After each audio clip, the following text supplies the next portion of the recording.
Cónchale, esto no me lo esperaba.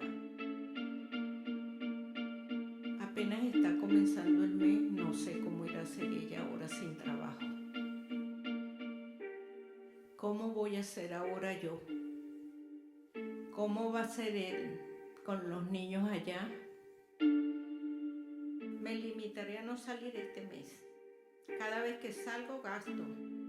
Cuando le diga que este mes no le puedo enviar nada, se va a molestar.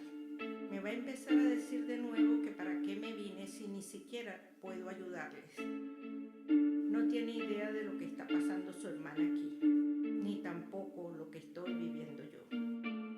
Buscaré un trabajo yo también entonces. Con que haga unas horas al día debería ser suficiente para enviarles algo.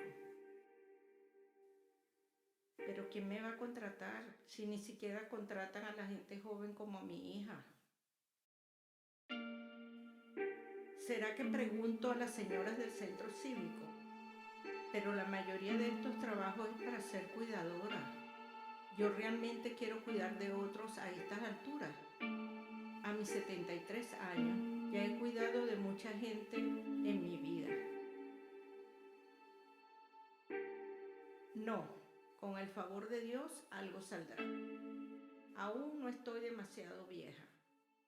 Nunca imaginé que ahora a mi edad estaría planteándome cuidar a otros. Ya debería de irme acostumbrando.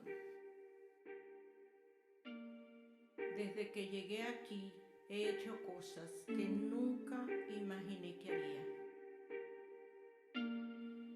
Si ellos supieran.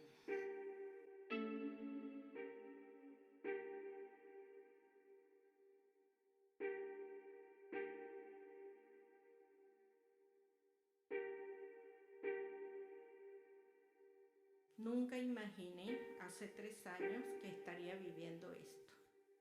Si las cosas hubieran ido bien allá, nunca habría pensado en venir en primer lugar.